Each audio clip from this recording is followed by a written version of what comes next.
Hello बच्चों, कैसे हो आप सब। मैं हूं आपकी चंपा मैडम। बच्चों, आज हम आपके एक नए पाठ के साथ फिर से हाजिर हुए हैं। आज हम आपकी चौथी कक्षा के परिवेश अध्ययन की पाठ्य पुस्तक का 17वां पाठ करेंगे, जिसका नाम है आशियाना। बच्चों, आशियाना क्या होता है जानते हो आप? आशियाना का मतलब होता है घर, वह स्थान जहां पर हम रहते हैं। आज के इस पाठ में हम अपने कुछ पक्षियों के, कुछ जानवरों के, इन सब के आशियानों के बारे में जानकारी प्राप्त करेंगे। उनके बारे में जानेंगे कि पहले कैसे थे, अब कैसे हैं, कौन कैसे बनाता है ना? तो आओ चलो करते हैं पाठ आशियाना।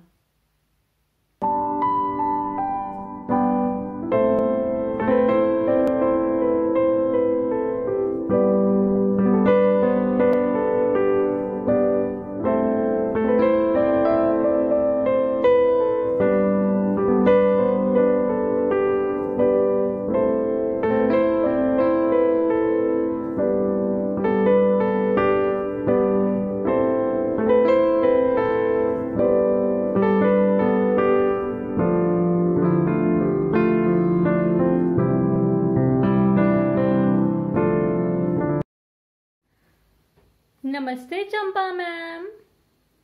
अरे नटखट, आओ आओ, नमस्ते। ये आप क्या कर रहे हो? जरा ठहरो अभी।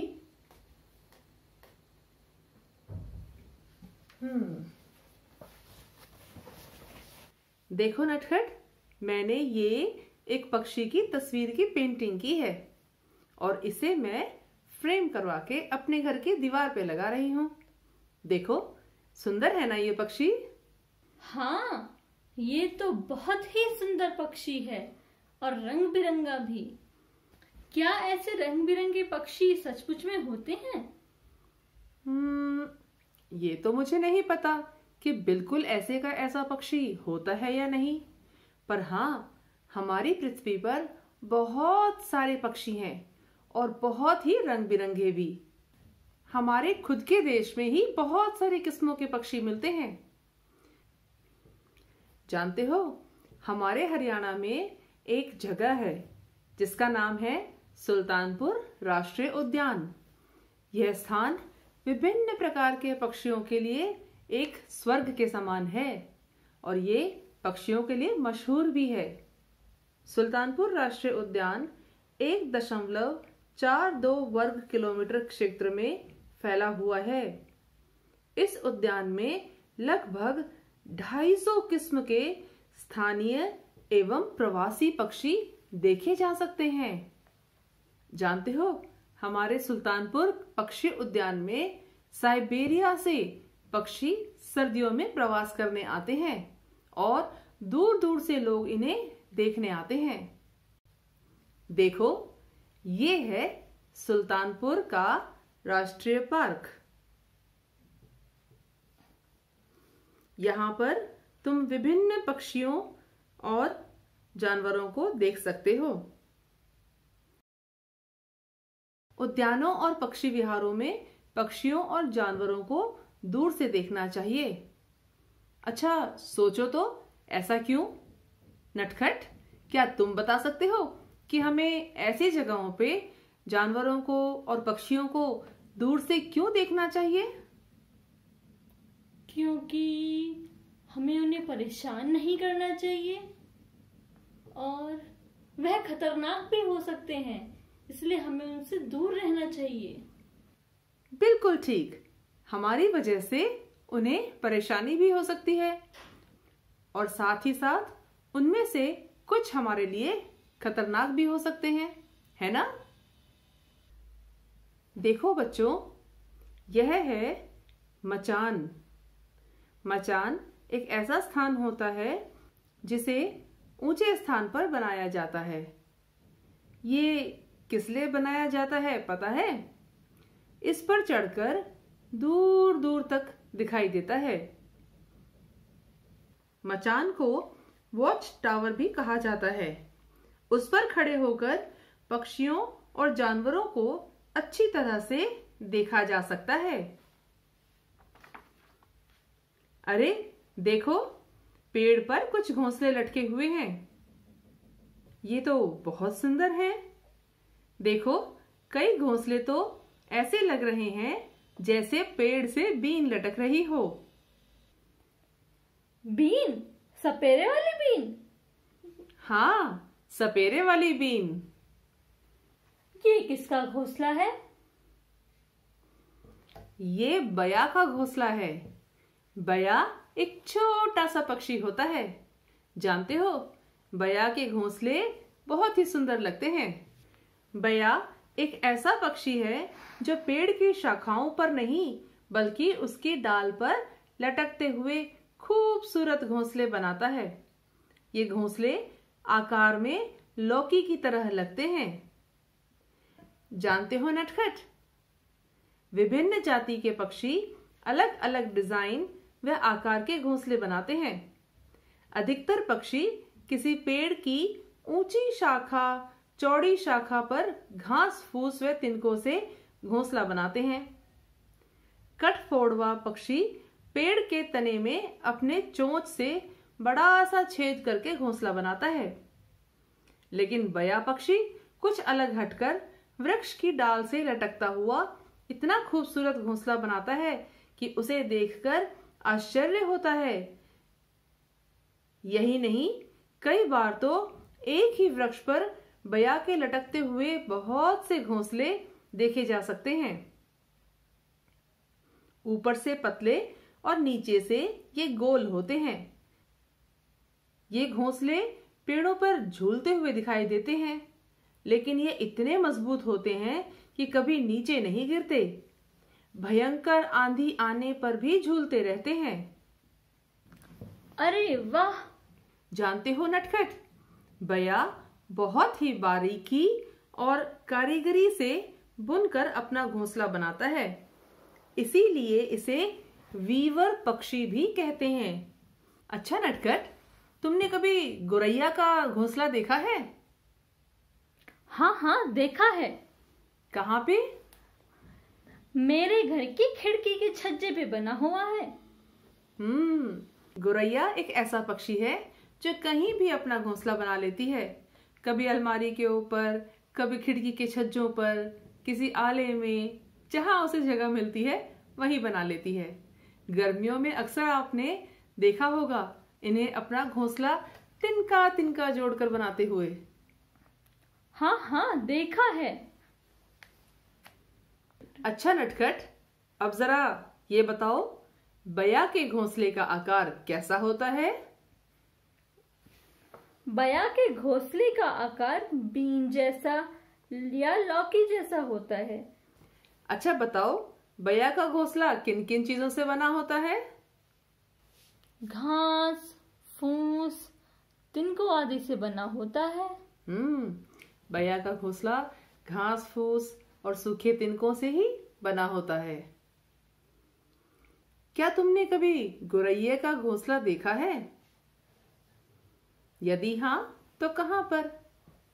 गोरैया अपना घोंसला किन चीजों से बनाती है?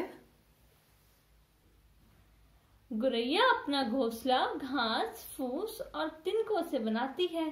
क्या आप जानते हो चंपा मैम, मैंने एक बार एक टूटा हुआ घोंसला देखा था। टूटा हुआ घोंसला? हाँ, जरूर देखा होगा। जानते हो नटखट, पक्षी सारा साल घोंसलों में नहीं रहते। ज्यादातर पक्षी सिर्फ अंडे देने के लिए घोंसले बनाते हैं और उनके बच्चे उन घोंसलों में तब तक रहते हैं जब तक कि वो उड़ना नहीं सीख जाते। उसके बाद वो घोंसलों में नहीं रहते। देखो, यह है सुल्तानपुर राष्ट्रीय उद्यान की झील। देखो देखो, यहाँ पे कितने सारे पक्षी हैं। हाँ, ये तो बहुत ही सुंदर जगह है। देखो, कितनी सारी बत्तखें हैं जो पानी में मजे से तैर रही हैं। जानते हो नटखट, सर्दियों में पक्षियों की संख्या और भी ज्यादा हो जाती है। इस मौसम में बहुत से पक्षी दूसरे देशों से हजारों किलोमीटर की दूरी तय करके यहाँ आते हैं और सर्दियां समाप्त होने के बाद वापस अपने देश चले जाते हैं। इतनी दूर? अब जरा सोचो, ये पक्षी इतनी दूर से दूसरे देशों में क्यों जाते होंगे? सोचो सोचो। अरे पिकनिक मनाने आते होंगे। अरे नहीं, पिकनिक मनाने नहीं, पर आते जरूर हैं। अब ये आपका होमवर्क है कि आप ढूंढो कि वो पक्षी इतना दूर क्यों आते हैं। अच्छा सुनो सुनो, कोयल की आवाज आ रही है, ध्यान से सुनो। अरे कितना मीठा गाती है कोयल। मैडम, मुझे यहाँ पे एक कोयल का घोंसला नहीं दिख रहा है। कोयल अपना घोंसला नहीं बनाती है।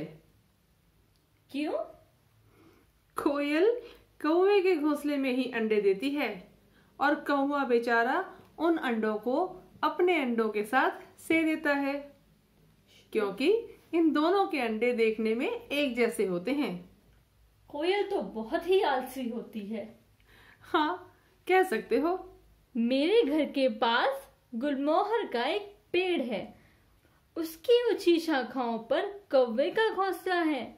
मैंने और मेरे भाई ने अपने घर की छत से देखा कि वह घोंसला बड़ा और मोटे तिनकों से बना हुआ है। पक्षी अपने आकार और अपने वजन के अनुसार घोंसला बनाते हैं। छोटा पक्षी छोटे तिनकों से बनाता है और बड़ा पक्षी बड़े तिनकों से, मोटे तिनकों से, है ना? अच्छा, एक चीज पूछूं? हाँ पूछो पूछो। कोयल के अलावा ऐसे 2 पक्षियों के नाम लिखो जो अपना घोंसला नहीं बनाते। अच्छा नटखट, तुमने कभी दर्जन चिड़िया का नाम सुना है? नहीं मैम, मैंने तो नहीं सुना कभी दर्जन चिड़िया का नाम। दर्जन चिड़िया जैसा नाम वैसा काम। अपनी नुकीली चोंच से ये पत्तों को घास की मदद से सीन लेती है। इसमें यह रुई, कपड़े की कतरने और कागज के टुकड़े रखकर इसे आरामदायक बनाती है। कभी सुना था ये कि कोई पक्षी भी सिलाई करके अपना घोंसला बनाता है? नहीं। देख लो, इस दुनिया में कितने तरह के पक्षी हैं।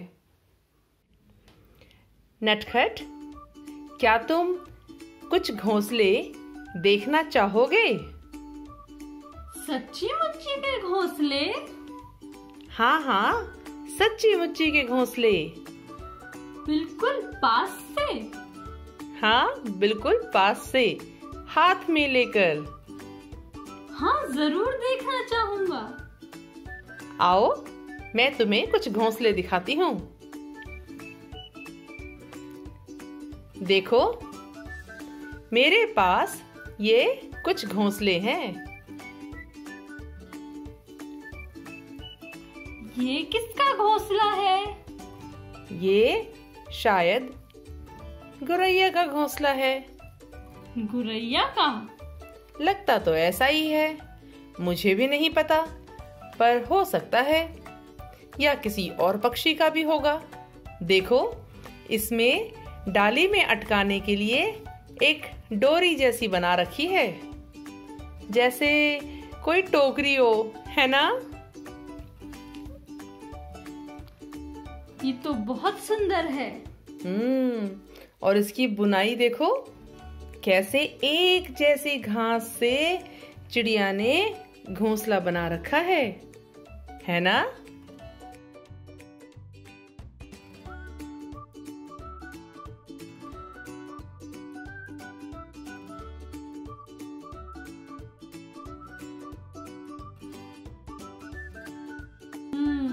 बिल्कुल सही। देखो, ऐसा ही ये एक और घोंसला भी मेरे पास है। अरे वाह, 2 घोंसले? 2 नहीं, 3। देखो, एक ये रहा। देखो, इसमें भी ठीक टोकरी की तरह वैसे ही एक डोरी या हैंडल सा बना रखा है और पूरी घास एक जैसी है। अरे हाँ, ये तो मैंने अभी ध्यान दिया। देखो, इसमें भी डोरी जैसी थी, पर ये शायद टूट गई होगी। देखो, ये मेरे पास एक और घोंसला है ऐसा ही, पर इसकी ऊपर की डाली टूटी हुई है। शायद ये ढंग से बनने से पहले ही टूटकर गिर गया होगा।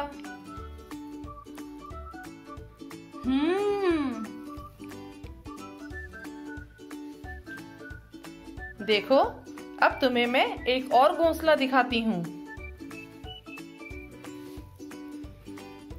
देखो, पहचानो इसे। कौन सा घोंसला है ये? ये है बैया का घोंसला। बिल्कुल ठीक। देखो, बीन जैसे आकार वाला बैया का घोंसला है ना, ऊपर से पतला और नीचे से मोटा। देखो, कितनी बारीकी से बैया पक्षी इसे बुनता है ना, कितना सुंदर। बहुत सुंदर है। देखो, देखो कितनी बारीक घास है।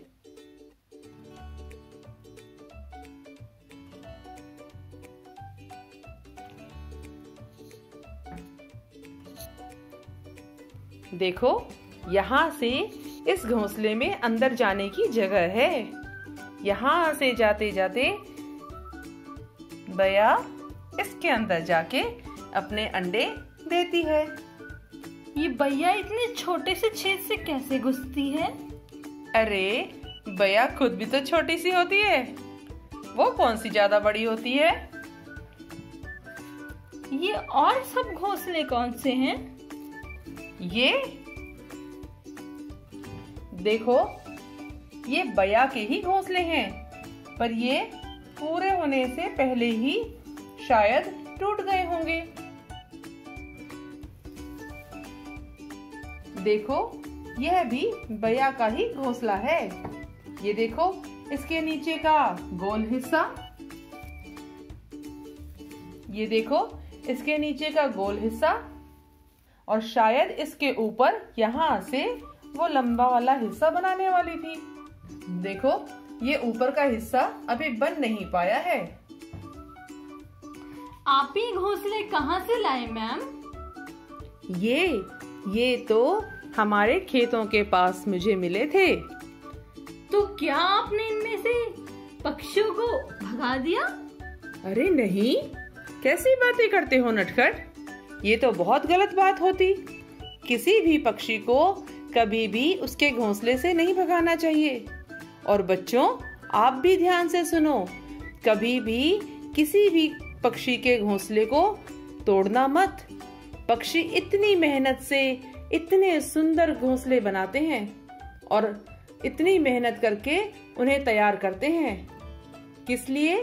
केवल उनमें अंडे देने के लिए। अगर हम उनकी मेहनत को खराब करेंगे तो ये तो बहुत गलत बात होगी, है ना? हमने ये जो घोंसले लिए हैं, ये हमें खेत के पास लगे पेड़ों के नीचे गिरे हुए मिले थे। तो क्या इसमें पहले अंडे हुआ करते थे? नहीं नटखट, ऐसा नहीं है। पक्षी जब घोंसले बना रहे होते हैं तो कई बार ढंग से ना बन पाने के कारण या आंधी आ जाने के कारण, तेज हवाओं के कारण या किसी अन्य कारण से वो घोंसले जमीन पर गिर जाते हैं। तो पक्षी उन घोंसलों को इस्तेमाल नहीं करते हैं, वे केवल उन्हीं घोंसलों का इस्तेमाल करते हैं जो पेड़ पर लगे रहते हैं।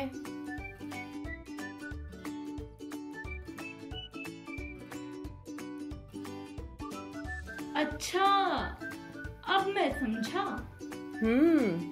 नटखट, तुम भी ध्यान रखना, और बच्चों, आप भी कभी भी किसी पक्षी के घोंसले को मत तोड़ना।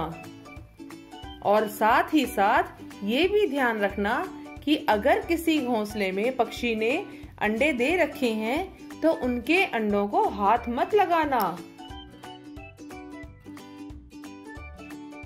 ऐसा क्यों? ऐसा इसलिए नटखट, क्योंकि अगर हम पक्षियों के अंडों को हाथ लगाते हैं तो पक्षी फिर उन्हें नहीं सेते, फिर वो उन्हें गिरा देते हैं। इसलिए कभी भी पक्षियों के अंडों को हाथ नहीं लगाना चाहिए। मैं तो समझ गया, और दोस्तों तुम सब भी समझ जाओ कि कभी भी किसी पक्षी के घोंसले को ना हाथ लगाना और ना कभी उसके अंडों को छूना। शाबाश नटखट, ये तो बहुत अच्छी बात कही तुमने।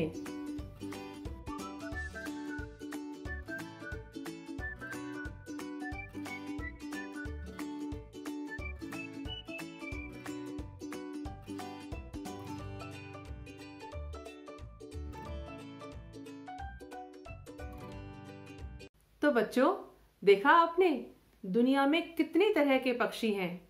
सबकी अपनी अपनी खासियतें और अपने अपने काम हैं। कोई कैसे घोंसला बनाता है तो कोई कैसे, कोई कुछ करता है तो कोई कुछ। देखा? आओ अब हम कुछ अपने घरों के बारे में जानते हैं। अपने घरों के बारे में? हाँ, अपने घरों के बारे में। आजकल कैसे घर होते हैं ये तो तुम सबको पता है, पर क्या कभी तुमने पुराने घर, पुराने किले देखे हैं? हाँ, मैं पिछले हफ्ते एक मूवी देख रहा था। उसमें मैंने देखा पुराने जमाने के घर कैसे दिखते हैं। वे बहुत ही बड़े और बिना रोशनी वाले होते हैं। मूवी में यानी कि फिल्म में तुमने देखा। कभी लाल किला घूमने गए हो या कोई और किला? कभी एक मौका मिले तो उन किलों में देखना, बड़े बड़े पत्थरों से वो किले बनाए जाते थे। और क्या तुमने उसमें जलती हुई मशालें देखी हैं? हाँ। क्या बता सकते हो कि वो मशालें क्यों जलती होंगी? नहीं तो। नटखट, उस जमाने में बिजली नहीं हुआ करती थी, इसीलिए महलों में मशालों का प्रयोग किया जाता था और घरों में लोग लालटेन, चिमनी इत्यादि का प्रयोग किया करते थे। कोई दिया जलाता था तो कोई ढिबरी। कभी दादी के मुंह से सुना होगा ना, ढिबरी, दिया, लालटेन, इन सब का नाम। हाँ, मैंने एक गांव की शादी में लालटेन देखी हुई थी। जानते हो नटखट, हमारा जो पुराना घर था ना वो बहुत बड़ा था। कितना? महल जितना बड़ा? अरे नहीं, महल जितना तो नहीं, पर काफी बड़ा था। हमारे घर में एक बड़ा सा आंगन था, उसमें तुलसी का पौधा लगा हुआ था। घर की दीवारें मोटी मोटी थी, वे मिट्टी और पत्थर से बनी हुई थी। छतें ऊंची और कड़ियों वाली हुआ करती थी। अच्छा बताओ, तुम्हारे घर की छतें किन चीजों से बनी हुई होती हैं? सीमेंट और ईंटों से। अच्छा नटखट, सोचो तो कि पहले के जमाने में लोग घरों की दीवारों को मोटा क्यों बनाया करते होंगे? ये तो नहीं पता मुझे। शायद इसलिए कि बाहर की गर्मी या बाहर की सर्दी अंदर कम आ पाए, है ना? हाँ। और साथ ही साथ मकान मजबूत भी रहे।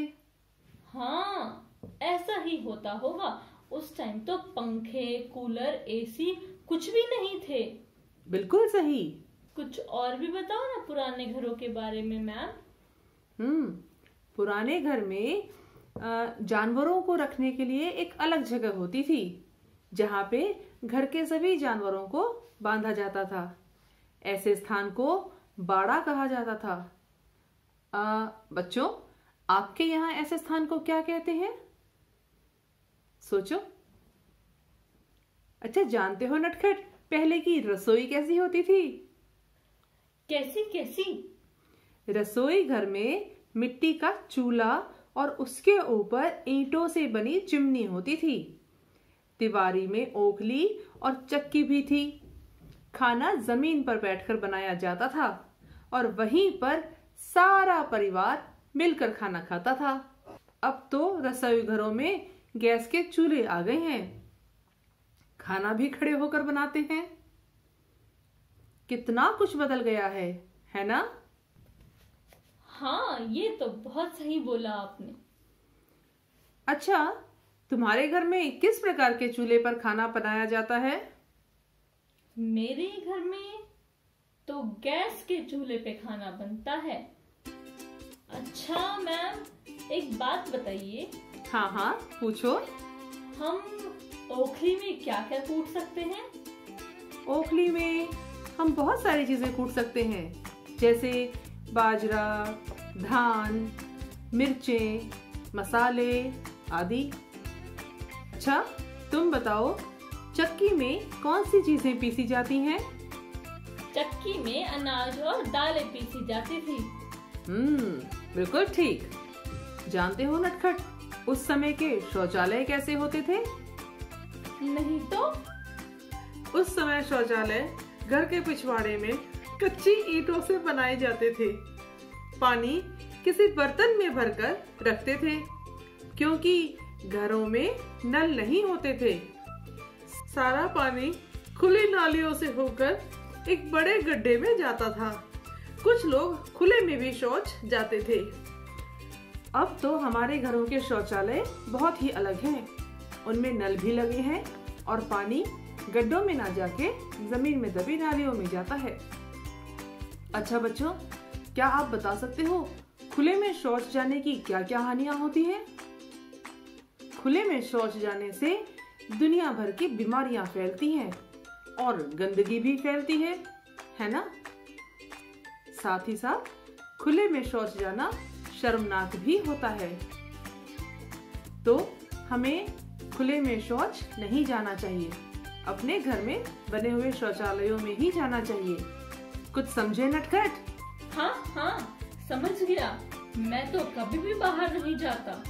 अच्छा बच्चों, अब आप अपने घर में अपने माता पिता से या अगर कोई घर में बड़े बुजुर्ग हैं तो उनसे पूछकर इन सवालों के जवाब ढूंढ के लाना। अपने बड़े बुजुर्गों से पता करो कि जब वो छोटे थे तब वे किस प्रकार के घरों में रहते थे। उनके घर किन चीजों से बने होते थे और क्या घर में शौचालय थे? यदि हाँ, तो कैसे? तो देखा बच्चों आपने, पहले के और अब के घरों में कितना बदलाव आ चुका है। अब तो शहरों में बहुमंजिलीय इमारतें बनने लग गई हैं, जहां पर एक ही बिल्डिंग में कई कई मंजिलें होती हैं। कभी सोचा है आपने कि ऐसे मकान बनाने की जरूरत क्यों पड़ रही है? बिल्कुल सही सोचा आपने। यहाँ की बढ़ती हुई जनसंख्या के कारण, लोगों की जो जनसंख्या बढ़ रही है उसके कारण और जमीन की कमी के कारण अब बहुमंजिलीय इमारतें बनने लगी हैं। तो बच्चों, कैसा लगा आज का पाठ? आपने आज अलग अलग पक्षियों के और अलग अलग प्रकार के घरों के बारे में जाना, है ना? आओ एक छोटा सा मिलान करो करके देखते हैं। क्या आप मिला पाओगे? आओ देखते हैं। ये है शेर। शेर कहाँ रहता है? गुफा में। बिल्कुल सही। इसे मिलाएंगे गुफा से। ये है कठफोड़वा और ये रहता है पेड़ के तने में छेद करके। तो इसे हमने मिलाया इसके घर से। ये है दर्जिन चिड़िया। ये पत्तों को सील कर उनका घर बनाती है। तो इसे हम मिलाते हैं इसके घर से। अगली है बया। बया का घोंसला पहचानते हो ना? बीन जैसा। बिल्कुल ठीक। तो इसे मिलाते हैं इसके घोंसले से। और ये है सांप। सांप रहता है जमीन के अंदर बने हुए बिल में। तो बच्चों, कैसी लगी आज की जानकारियां? नटखट, कुछ समझ में आया या नहीं? हाँ मैम, आज तो मैंने बहुत कुछ सीखा। देख लो। तो नटखट, अब समय हो गया है अपने दोस्तों को विदा कहने का। चले? चलो। तो बच्चों, फिर मिलेंगे अगली बार किसी और पाठ के साथ। तब तक के लिए बाय बाय।